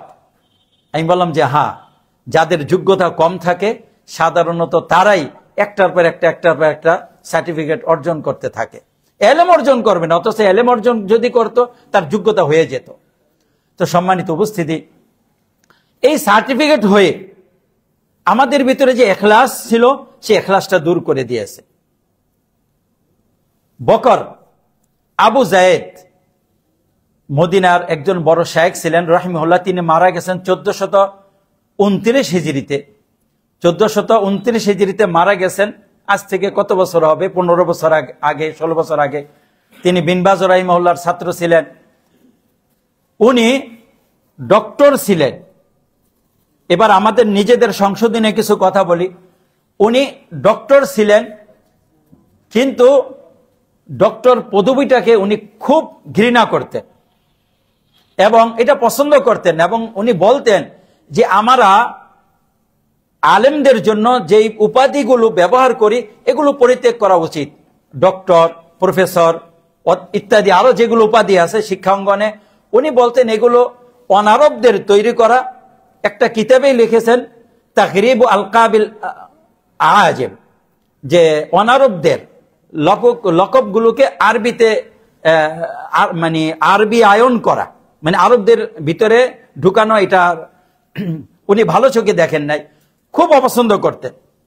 এবং উনি ওনার একটা কিতাব, ওই কিতাব তাগরিবুল আলকাব, ওই কিতাবে উনি লিখেছেন ডক্টর একজন নাম ছিল, এটা নাম ছিল এক ইহুদি পাদ্রীর। সে মানুষকে এলেম শিক্ষা দিত, দিন শিখাইতো, ইহুদি ধর্ম সবকিছু শিখাইতো। সে যখন মারা গেল, তখন ওই ইহুদের যে ধর্ম মানে যেখানে দিন শিখায়, দিনই প্রতিষ্ঠান আছে, সেখানে তাদেরকে এই ডিগ্রিটা দেওয়া হতো ডক্টর, যেমন নোবেল পুরস্কার রয়েছে। এরপরে ওটা ওখান থেকে গেল নাসারাদের কাছে, খ্রিস্টানদের ওখানে এটার চর্চা হলো। তারপরে ইটালিতে ব্যবহার করলো। এরপরে ফ্রান্সের বিশ্ববিদ্যালয়গুলোতে এই ডক্টর ব্যবহার করা শুরু হলো। এরপর ওখান থেকে আরব বিশ্বে সব জায়গায় এটা ঢুকে গেল। এই জন্য উনি খুব অপছন্দ করতেন। নিজেও ডক্টর ছিলেন। এক সময় উনি বলতেছিলেন যে এই ডক্টরের প্রেম ভালোবাসা আমার ভিতরে তৈরি হয়ে গিয়েছিল, এরপর আল্লাহ তাআলা আমার ভিতর থেকে ওটা দূর করে দিয়েছেন, আমি ওইটা ত্যাগ করেছি। আমরা নিজেদেরকে মাপবো কিভাবে? দেখেন, এখানকার কথা বলি, নিজেদেরকে কিভাবে মাপবো? সাহাবায়ে কেরাম নিজের নামের শুরুতে কি ব্যবহার করতে? আমরা আবু বকর রাদিয়াল্লাহু তাআলা আনহুর কথা বলি, কি বলি? ডক্টর আবু বকর রাদিয়াল্লাহু তাআলা আনহু, মুফতি আবু বকর রাদিয়াল্লাহু তাআলা আনহু, প্রফেসর আবু বকর রাদিয়াল্লাহু তাআলা আনহু। ওনারা এগুলো ব্যবহার করেন নাই। সুতরাং এইসব শব্দ ব্যবহার করার ভিতরে আমাদেরও কোনো কল্যাণ নেই। আপনি যদি বলেন এগুলো ব্যবহার করা নাজায়েজ, বলতে পারেন। আপনি যদি বলতে চান এগুলো ব্যবহার করা নাজায়েজ, হারাম, বলতে পারেন, আপনার অধিকার আছে। এবং এই ক্ষেত্রে আপনি সত্য। তার কারণ আমাদের আদর্শ পুরুষকে তারা যদি ব্যবহার করে না থাকেন, রাসূল সাল্লাল্লাহু আলাইহি ওয়াসাল্লাম তার উম্মত, আমরা এগুলো ব্যবহার করতে যাব কেন? এলেমের পরিচয় নেওয়ার জন্য প্রফেসর হতে হবে, ডক্টর হতে হবে, মুফতি হতে হবে, মাওলানা লাগাইতে হবে, জরুরি না তো। এলেম নিতে হয় পরিচিত, পরীক্ষিত মানুষের কাছ থেকে, আপনি আপনার পরিচিত মানুষের কাছ থেকে এলেম নিবেন। শায়েখ শব্দটা ব্যবহার করা যাইতে পারে। রাসূল সাল্লাল্লাহু আলাইহি সাল্লাম আবু বকর রাদিয়াল্লাহু তাআলা আনহুর পিতার জন্য শায়েখ শব্দ ব্যবহার করেছেন। শায়েখ শব্দের অনেক অর্থ রয়েছে, 4টা অর্থ বেশি প্রচলিত। শায়েখ মানে চারটি ক্ষেত্রে বেশি ব্যবহার করা হয়। শায়েখ মানে বৃদ্ধ, অর্থাৎ যাদের বয়স বেশি হয়ে গেছে আরবরা তাদেরকে শায়েখ বলে। শায়েখুস সিন, শায়েখুল উমর, বয়সের দিক দিয়ে উনি শায়েখ। এই জন্য আপনাদের এখানে যারা বৃদ্ধ রয়েছে তাদেরকে যদি কেউ বলে শায়েখ কেমন আছেন, ঠিক আছে, তার ক্ষেত্রে খাটে। আবার আরেকটা হলো শায়েখুল জাহ, পদে কেউ বড়, আরবরা তাকেও শায়েখ বলেন। আবার কারো অর্থ সম্পদ বেশি, তাকে শায়েখুল মাল, তাকে শায়েখ বলেন। আবার কারো এলেম বেশি, তাকেও শায়েখ বলেন। তো এটা কারো একা লকব না, উপাধি না, এটা আমরা একে অপরের জন্য ব্যবহার করতে পারি। রাসূল এটা ব্যবহার করেছেন, এটাতে সমস্যা নেই, আমি সমস্যা দেখি না। কিন্তু অন্যান্য পরিচয় যেগুলো সাহাবায়ে কেরাম তাবিঈগণ ব্যবহার করেন নাই, সেগুলোর ভিতরে কোনো কল্যাণ নয়।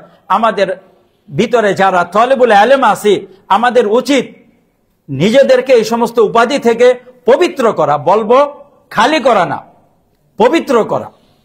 এই উপাধিগুলো আমাদেরকে ক্ষতি ছাড়া কোনো উপকার করে নেই।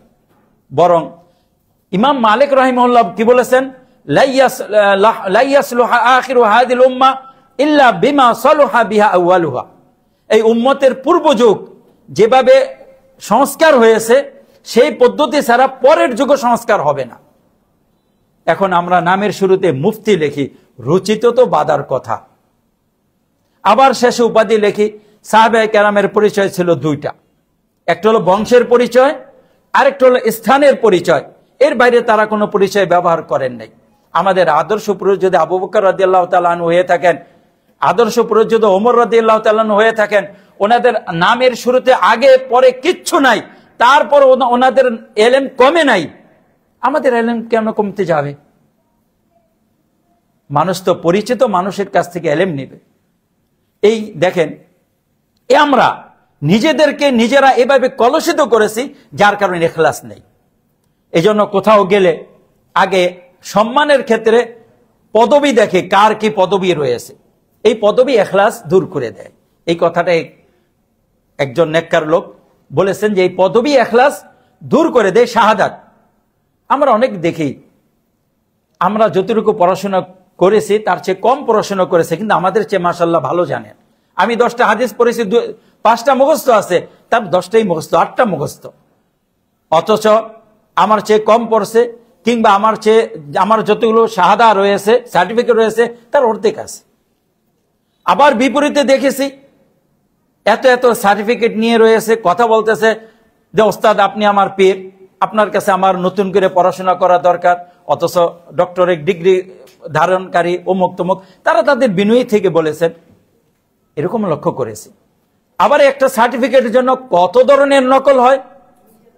একজনের সাথে কথা হলো একজন ডক্টরের ব্যাপারে, ধর্মীয় ডক্টর, তো ওনার যে ডক্টরা লিখে দিয়েছে, থিসিস লিখে দিয়েছে, ওনার সাথে আমাদের দেখা, বলছে যে ওনার ডক্টরার পেপার তো আমি রেডি করে দিয়েছি, কপি পেস্ট করে।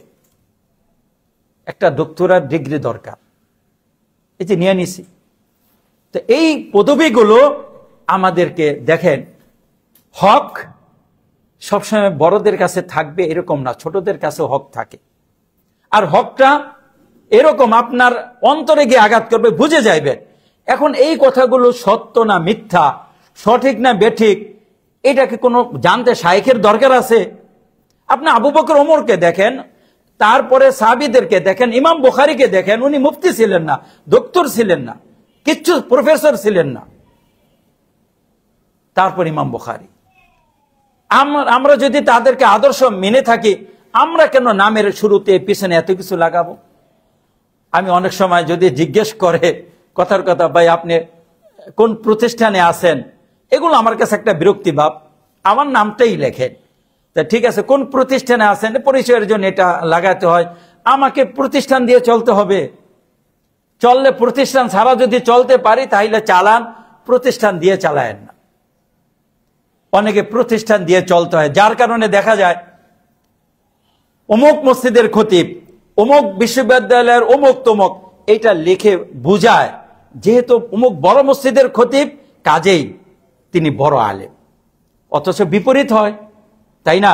বড় মসজিদের খতিব ছোট আলেম, ছোট মসজিদের খতিব বড় আলেম, এরকম হয় না? এরকম তো হয়। এই মসজিদের নামটা কেন লিখি, এই জামিয়ার বিশ্ববিদ্যালয়ের নামটা কেন লিখি, ওইটা দিয়ে আমি চলি, এটাও খারাপ জিনিস, এটাও খারাপ জিনিস। তো যাই হোক, আমাদের সালফে সালিহিন যারা ছিলেন, যেমন এখানে রয়েছে, যেহেতু অনেক কিছু উল্টো হয়ে গেছে, এখন আপনারা যে এলেম অর্জন করতেছেন, আমার বাড়িতে ওটা জায়গা নেই, কিন্তু তারপর আপনারা এখানে ব্যবস্থা করেছেন, এখানে আসলাম। এখন আপনাদের এখানে অনেক কিছু বিপরীত পাবেন আমাদের কাছ থেকে, মাশাআল্লাহ। আসার পরে আপনারা হাদিয়াও দেন যাওয়ার সময়, অথচ আমরা এতেই ধন্যবাদ যে আমার কথা দুইজনে শুনলো। তো এখানে সুন্নাহর বিপরীত কি হয়, এখানে যেটা হয়ে থাকে, যেটা আমরা অভ্যস্ত হয়ে গেছে, এখন এটা বাদ দিতে হবে তা না। এখন বিষয়টা হলো, যদি এটা এরকম হতো যে আমার বাড়ি এখানে থাকতো, সবাইকে আমি আমার বাড়িতে যদি বা আমার মসজিদে, আমাদের মসজিদে এরকম সবাইকে দারাজ দিতে পারতাম, তাহলে সবচেয়ে বেশি সুন্দর হতো। যার যখন সময় আছে, যে আসছে সে আসলো, দারাজে বসলো, সেটা একেবারে সুন্নাহ মোতাবেক থাকতো। এখন এখানে কি আসলো, কি হয় মাঝে মধ্যে সমস্যা, একজন শায়েখকে আপনি দাওয়াত দিলেন, মনে করলেন তার আলোচনা খুব সুন্দর হবে, একদিন আলোচনা অসুন্দর হলে আজকে আমার সময়টা নষ্ট হলো, আপনারা অসন্তুষ্ট হবেন। আবার দেখা যায় একজন শায়েখ আসলো, আপনারা কিছু টাকা দিলেন, আমি ওখানে গেলাম দারাজ দিতে, আমি গেলাম সিএনজি করে, আসলাম সিএনজি করে, এতটা সময় নষ্ট হলো, আমার এই কটা টাকা দিল, পোষাইল না। তো এদিক থেকে এটা হইতে পারে, এদিক থেকে এটা হইতে পারে। তো যেহেতু আমরা একটু সুন্নাহর বাইরে, এই জন্য আপনারা যদি আমাদের কোনো আচরণে কষ্ট পেয়ে থাকেন, ওইটা আপনারা মেনে নেবেন, আর আপনাদের থেকে উলট পালট কিছু পেয়ে থাকলে আমরা ওইটা মেনে নেব, কেননা এই ক্ষেত্রে আমরা একটু সুন্নাহর বাইরে আছি। এটা আমরা মানে অনেকটা অপারক, এটা হলো অনেকটা অপারক পদ্ধতি। তাই কোরআন হাদিসের ক্ষেত্রে বা শিক্ষার ক্ষেত্রে আমরা সবসময় চেষ্টা করব যে সাহাবে কেরাম সর্বপ্রথম যদি নাম ধরে ধরে আলোচনা করতে পারতাম এক একজনের জীবনী নিয়ে, তাহলে আরো সুন্দর স্পষ্ট হতো। তো আমি যেটা বলতে চাচ্ছি বা আমাদের মৌলিকভাবে যেটা বুঝি, যে সাহাবে কেরামদের কাছে তালেবুল ইলমরা যাইতেন, সেখানে কোনো ভর্তি ছিল না, ফি ছিল না। তখন দেখেন মানুষ দান সৎকার তখনও ছিল, এক একটা পর্যায়ে ছিল সম্মানজনক ভাবে, আর একটা হলো অসম্মানজনক ভাবে। আমরা এটা দান সৎকার সাথে সংশ্লিষ্ট, আমরা অনেকের কাছে খুব সহজে জাকাত চেয়ে বসি, ভাই জাকাত দিন। অথচ আপনি ইমাম বুখারী রাহিমাহুল্লাহ কিতাবুজ জাকাত 24 নম্বরে কিতাবুজ জাকাত রয়েছে অধ্যায়, 24 নম্বর কিতাবুজ জাকাতে লক্ষ্য করবেন, ওই যে আপনারা কতগুলো হাদিস শুনছেন না, আল্লাহ রাসূল সাল্লাল্লাহু আলাইহি সাল্লাম বলেছেন, তোমাদের একজনের উচিত জঙ্গলে যাওয়া, লাকড়ি কাটা, লাকড়ি বিচে বহন করা, এটা তার জন্য উত্তম মানুষের কাছে চাওয়ার চেয়ে। এটা এই হাদিসটা কোথায় উল্লেখ করেছে বলতে পারবেন? জাকাতের অধ্যায়। তার মানে আমি একজনে মনে করলে যে ওনার জাকাত তো ময়লা, এটা তো দিয়ে দিতে হবে, ভাই আপনার জাকাত আপনি খাইতে পারবেন না, আমরা দিয়ে দেন। ইমাম বুখারী বুঝিয়েছেন জাকাত তুমি চাইতে যেও না। আবার ওখানে আরেকটা হাদিস উল্লেখ করেছেন, আল্লাহ রাসূল বলেছেন, মানুষ যখন মানুষের কাছে চাইতে থাকে তখন যে চাওয়ার অভ্যাস করে নেয়, কিয়ামতের ময়দান এমন হয়ে যাবে যে তার চেহারায় কোনো গোশত থাকবে না। ওয়ালাইসা ফি ওয়াজহি মুযআতু লাহমিন, বুখারী শরীফের হাদিস। কোথায় আছে জানেন? জাকাতের অধ্যায়। তার মানে জাকাত তুমি এত চাইতে যেও না, যদি এটা তোমার হক থাকলে তোমার কাছে আসবে, তোমার কিসমতে থাকলে তোমার কাছে আসবে, চাইতে নিষেধ করেছে। আমরা মাদ্রাসা করে হাতটা মানুষের কাছে খুব দ্রুত প্রসারিত করে দিয়ে দেয়, যে কারণে অল্প তুষ্টি যে একটা উদাহরণ আলেমদের ভিতরে থাকা ছিল, আছে আলহামদুলিল্লাহ অনেক আলেম সেটা আমরা দেখাইতে পারি না। আমরা আরো অনেকগুলো ভুল করি, যে দেখেন ভুল দুই পক্ষ থেকেই হয়। কেননা আল্লাহ রাসূল আবু হুরায়রা রাদিয়াল্লাহু তাআলা আনহু থেকে হাদিস রয়েছে যে জাহান্নামকে প্রথম প্রজ্বলিত করা হবে 3 শ্রেণীর লোক দিয়ে। কয় শ্রেণীর? 3 শ্রেণীর। তার ভিতরে একজন আলেম রয়েছে, তার ভিতরে একজন দানবীর রয়েছে, শহীদ রয়েছে। আমাদের একজন বন্ধু বা আমাদের একজন পরিচিত বলতেন যে আগে যখন দেখতাম মাদ্রাসায় বা বিভিন্ন প্রতিষ্ঠানে মানুষের টাকা অপচয় হচ্ছে, তখন খুব কষ্ট লাগতো যে মানুষ এত কষ্টের টাকা এখানে দেয়, এভাবে বেদরদ বেরহম ভাবে অপচয় হলো, এটা কেমন হয়ে গেল। পরে উনি বলতেছেন, যখন দানবীরদের অবস্থা দেখলাম তখন আর এটা আফসোস লাগে না। তার মানে যে দান করে ও একটা ধান্দাবাজ, যে যার কাছে দিছে তাও আর একটা ধান্দাবাজ। আর এই 2 শ্রেণীর লোকেই থাকবে, দেখা যায় জাহান্নাম দিয়ে উদ্বোধন করা হবে। দেখেন, সব আলেমই চায়, সব দিনদার লোকেই চায় আমি টাকা পাইলে অনেক কিছু করব। একজনে মুখে ব্যক্ত করেছে, তাকে দিলেন, আরেকজনে ব্যক্ত করে নাই, তাকে দিলেন না। মনে রাখবেন, একজন আপনাকে খুঁজে নিল, আরেকজনকে আপনি খুঁজে নিলেন। যাকে আপনি খুঁজে নিলেন সেখানে আপনার টাকা কাজ দিবে, যে আপনাকে খুঁজে নিল তার টাকা তার কাজে দিবে, সে আপনাকে খুঁজে বের করেছে। আমরা রাসূল সাল্লাল্লাহু আলাইহি সাল্লামের যুগে লক্ষ্য করতাম, রাসূল সাল্লাল্লাহু আলাইহি সাল্লামের কাছে সাহাবায়ে কেরাম এভাবে যা দান করার রাসূলের কাছে দিয়ে দিতেন, আল্লাহ রাসূল আপনি খাত বের করেন।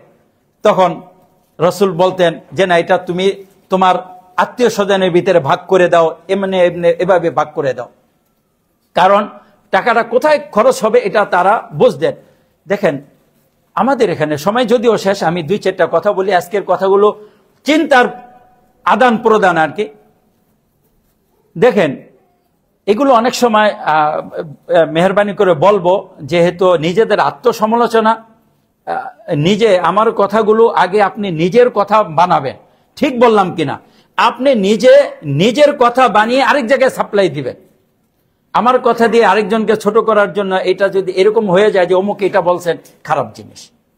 আমি সব ক্ষেত্রে একটা কথা বলি, দেখো, আমি কোনো চিন্তা পেশ করলে সেটা আগে তোমার নিজের চিন্তা বানাইবা যে এটা আসলে যৌক্তিক কিনা। যদি আপনার বুঝে আসে এটা তখন আপনার কথা, কেননা সত্যটা এমন, সেটা আপনি যেখানে পেশ করবেন মিথ্যার সাথে কখনো এক হতে পারে না। সত্যের আলাদা একটা শক্তি থাকে। আমরা রাসূলকে লক্ষ্য করি, রাসূল টাকা খরচ করেছেন কার পিছনে? মানুষের পিছনে। বুঝছেন? কার পিছনে? মানুষের পিছনে, সাহাবীদের পিছনে। উনি বিঘায় বিঘায় জমি কিনেন নাই, বিঘায় বিঘায় অট্টালিকা তৈরি করেন নাই, আগে মানুষের পিছনে টাকা খরচ করেছেন, মানুষ তৈরি করেছেন। আসহাবু সুফফার পিছনে টাকা খরচ করেছেন। জায়গা নেই, মসজিদে থাকো, এটা বলেন নাই যে তোমাদের এখন খাওয়াবো না, আগে একটু জায়গা কিনে নেই পরে এটা করবেন না। আগে মানুষের পিছনে খরচ করেছেন। আজকে আমরা দেখা যায় বিঘাকে বিঘায় জায়গা কিনি, বড় অট্টালিকা করি, পড়ার মানুষ নেই। খবর নিয়ে দেখবেন বড় অট্টালিকা পড়ে রয়েছে, ওস্তাদরা অবহেলিত, ছাত্ররা অবহেলিত। ভাই, দরকার কি ছিল? আপনার উচিত ছিল ছাত্র আছে, এদেরকে আগে এদের পিছনে খরচ করেন, এরা জান্নাতে যাবে, মানুষ জান্নাতে যাবে। আর আমরা মানুষের পিছনে টাকা খরচ করার সময় চিন্তা করি, বিল্ডিং এর সময় টাকা খরচ করার সময় চিন্তা করি না। তখন মাদ্রাসার শিক্ষকদেরকে বুঝ দেই, দেখেন এই যে বিল্ডিং করতেছি, বিল্ডিং এ করতে পারতেছেন, এই মাসে বিল্ডিং এর এই ছাদ ঢালাই দিলাম, টাকা কম আছে, এই মাসে বেতনটা আপনার 1 মাস পরে নেয়, বা এই বছর বেতন বাড়াইতে পারতেছে না, বিল্ডিং এর কাজ করতেছি, সামনে মাসে আপনাদের বেতন বাড়াবো। এই কথা কেন? আপনার বিল্ডিং এর কাজ অফ রাখেন, আলেমদের আগে, আহলুল ইলমদের আগে সেবাটা দেন, ছাত্রদের সেবা দেন। আপনি তো নাও বাঁচতে পারেন, এই বিল্ডিং মাদ্রাসার কাজে নাও আসতে পারে, কিন্তু মানুষের পেটে যদি গিয়ে থাকে, ওটা যদি ইলমের কথা বলে থাকে, তাহলে তো এটাই তো উপযুক্ত হয়ে গেল। আপনি মাদ্রাসা করতে পারলেন না, এই ছাত্র যদি আপনার ইলমের সেবা উদ্দেশ্য হয়ে থাকে, এখান থেকে ইলম অর্জন করে আপনার মতো 10টা মাদ্রাসা করলো, তাহলে দেখা যায় আপনি সদকায়ে জারিয়া পেয়ে গেলেন। আপনি করতে পারলেন না, আপনার ছাত্র করলো, যে ছাত্রকে আপনি গঠন করেছেন। দায়ীদের নিজের ফল নিজে খেতে হবে, এই মনোবৃত্তি ত্যাগ করা উচিত। আমি মাদ্রাসা করেছি, আমার ফল আমিই খেয়ে যাব, এই ধরনের চিন্তা বাদ দেওয়া উচিত। তার কারণ কি জানেন? আমরা সূরা বুরুজে লক্ষ্য করি, ওই যে আসহাবুল উখদুদের যে গোলাম ছিল, সে বলল, আমাকে তোমরা এভাবে মারতে পারবে না, মারতে হলে মানুষকে জমায়েত করো, এরপরে আমাকে শুলিতে চড়াও, আমাকে এই তীর বিসমিল্লাহ বিসমি রব্বি হাদাল গোলাম বলে নিক্ষেপ করো, তারপরে আমি মরে যাব। এটাও গোলামের একটা মানে অন্তর্দৃষ্টি ছিল। এটা যদি আমাকে মরতে দেখে এইভাবে, তাহলে শত শত মানুষ মুসলিম হবে, শত শত মানুষ জান্নাতে যাবে নিজের জান দিয়ে। এই জন্য আলেমগণ বলেন, দায়ীকে বেঁচে থাকতে হবে জরুরি না, দায়ীর দাওয়াত বেঁচে থাকা হলো দায়ীর বেঁচে থাকা। বাস্তবিক পক্ষে তাই হয়েছে। ওই গোলামকে যখন তীর মেরে নিক্ষেপ করলো, গোলাম মরে গেল, আর হাজার হাজার মানুষ যারা উপস্থিত ছিল সবাই দেখলো গোলামই তো সত্য। তখন সবাই বলল, আমান্না বিরব্বি হাদাল গোলাম, এই গোলামের রবের উপরে আমরা ঈমান নিয়ে আসলাম। আমার ফসল আমাকেই খেতে হবে তা না, বরং আমি বপন করে যাব, যেহেতু এটা দ্বীনের সেবা। পরবর্তীতে হবে।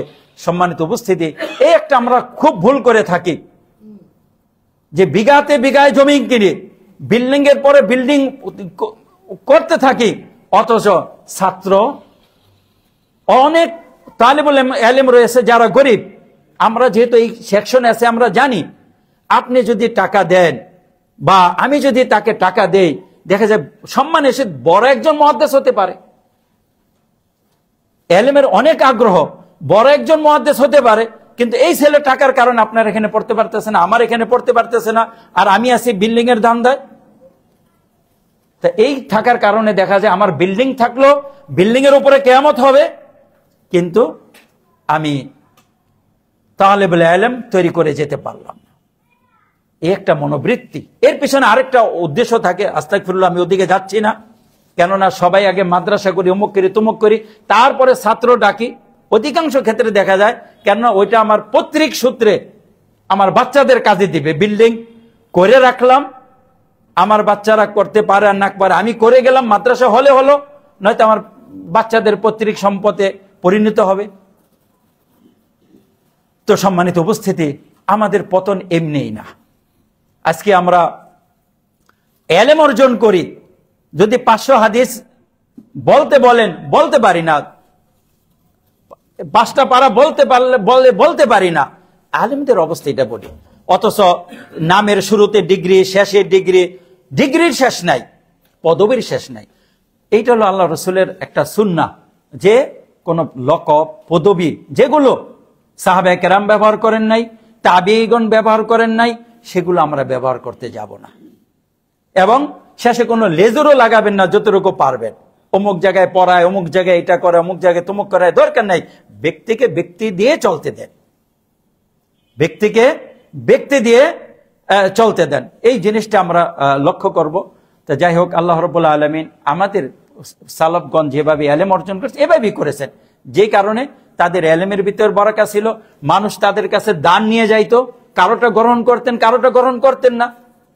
আর আমরা কারো দান প্রত্যাখ্যান করেছি, এরকম নজির পাওয়া যায় না, এরকম নজির পাওয়া যায় না।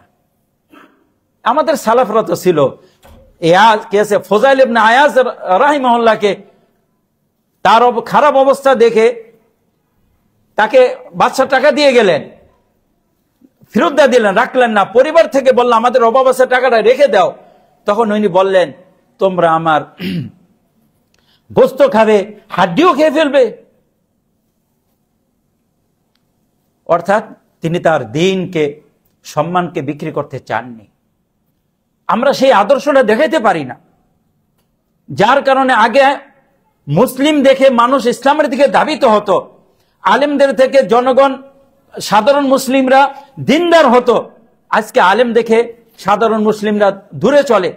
আরো কিয়ামত, যেটা মনে পড়ল, আলিয়া মাদ্রাসার অবস্থা দেখেন, আপনি একটু পরিসংখ্যান করে দেখেন, যারা দাখিল পাশ করেছে, 100টা ছাত্র দাখিল পাশ করে থাকলে 90টা 80টা কলেজে ভর্তি হয়েছে, আবার কলেজ থেকে কিছু ছাত্র মাদ্রাসায় আসতেছে। কি এলেম শিখলো, কি পড়াইলাম আমরা এই আলিয়া মাদ্রাসাতে? সব কলেজকে আমরা সমৃদ্ধ করলাম, কলেজের ছাত্র তৈরি করে দিলাম। তার ভিতরে যদি এলেম থাকতো তাহলে তো এই এলেম তাকে এলেমের দিকে ধাবিত করতো। বোঝা গেল এখানে এলেম নাই। আপনি লক্ষ্য করেন, এই যে আপনাদের অনেকেই আছে, কেউ কিন্তু মাদ্রাসায় পড়েন নাই, এই ওয়াজ শুনে, নিজে পড়ে, শায়েখদের আলোচনা শুনে এদিকে ধাবিত হয়েছেন। আবার দেখেন অনেকে মাদ্রাসায় পড়ে, দেখবেন যে তাদের আচার আচরণ আপনিও লক্ষ্য করলে বলবেন যে আল্লাহ তুমি বাঁচাইছ, যে আল্লাহ তুমি বাঁচাইছ। কেন এগুলো? এটার মূল কারণ হলো ওই যে আমাদের সালাফগণ যেভাবে এলেম চর্চা করতেন, সেভাবে এলেম চর্চা না করলে আমাদের ইখলাস শেষ, আমাদের বিনয় শেষ, আমাদের সবই শেষ।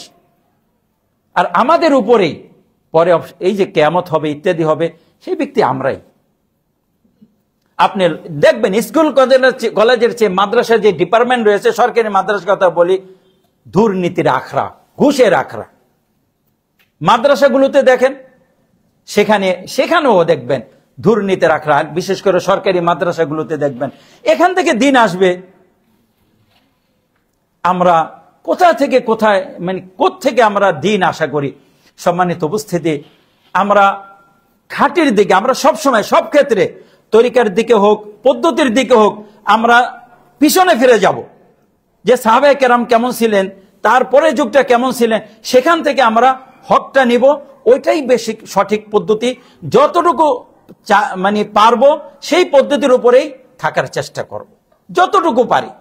শুরু করি না, যতটুকু পারি। আমার যে এত কিছু করতে হবে কোনো জরুরি না। দুনিয়াতে কেউ আপনাকে চেনে না, আপনি সবচেয়ে আল্লাহর কাছে বেশি প্রিয়। বড় জান্নাতের অধিকারী হবে, বড় লেখক হলে বড় জান্নাত পাবে তা নয়, বড় ওয়াইজ হলে বড় জান্নাত পাবে তা নয়, বড় প্রতিষ্ঠান করেছে বড় জান্নাত পাবে তা নয়। এই উম্মতের ভিতরে সবচেয়ে শ্রেষ্ঠ ব্যক্তি হলেন আবু বকর রাদিয়াল্লাহু তাআলা আনহু। কোনো কিতাব নাই তার, কোনো প্রতিষ্ঠান নাই, তেমন কথাও তার বর্ণনা নাই। আল্লাহর কাছে শ্রেষ্ঠ হতে গেলে এগুলো আল্লাহ দেখেন না। সেটা দেখবে আপনার ইখলাস, আপনার আমলের ওজন, আপনার প্রচেষ্টা কোথায় কোথায় সম্প্রসারিত হয়েছে, সব ভুলে যাবে মানুষ, আল্লাহ মনে রাখবে।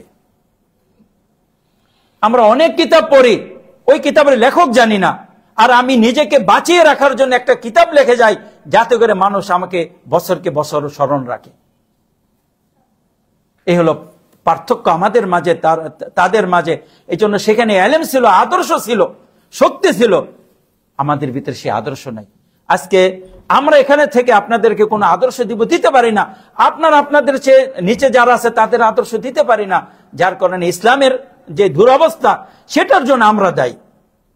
সেটার জন্য কোরআন এবং হাদিস নয়,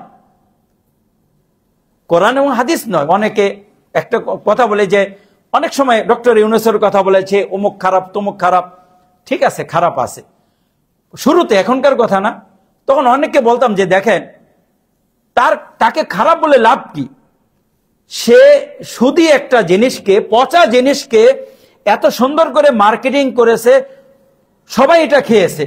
আর আমরা খাঁটি জিনিস কোরআন এবং হাদিসকে মার্কেটিং করতে পারি নাই, সবার কাছে পৌঁছাতে পারি নাই। এটা হলো আমাদের ব্যর্থতা। ভালো জিনিস পেয়ে আমরা নষ্ট করেছি, সে খারাপ জিনিসটা বাস্তবায়ন করেছে, তার দক্ষতা। আমাদের ব্যর্থতা না। এই কোরআন, এই হাদিস এত সুন্দর জিনিস, সেটা আমরা মানুষের সামনে পেশ করতে পারি না। আরেকজনে পচা জিনিস মানুষের সামনে চালিয়ে দিয়েছে।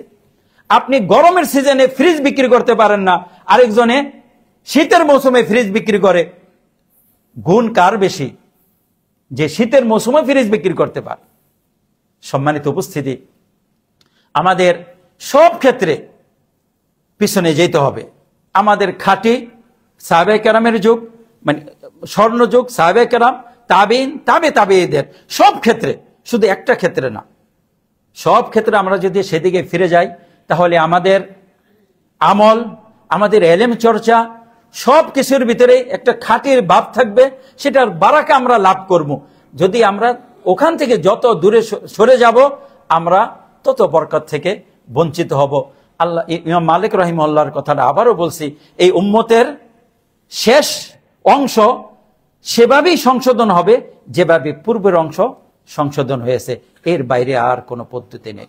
আল্লাহ রাব্বুল আলামিন আমাদেরকে আমাদের পূর্বপুরুষগণ যেভাবে ইলম চর্চা করে, কোরআন হাদিস চর্চা করে কোরআনের বরকত এবং হাদিসের বরকত লাভ করেছেন, আমরা যেন তাদের সেই পদ্ধতি অনুসরণ করে তাদের মতো ইলম চর্চা করে সেভাবে নিজেদেরকে বরকতময় করতে পারি। আল্লাহ রাব্বুল আলামিন সেই তৌফিক আমাদের দান করুক। আমিন। ওয়া সাল্লাল্লাহু তাআলা আলা নাবিয়িনা ওয়া ইমামিনা মুহাম্মদ ওয়া আলা আলিহি ওয়া সাল্লাম। আস্তাগফিরুল্লাহ।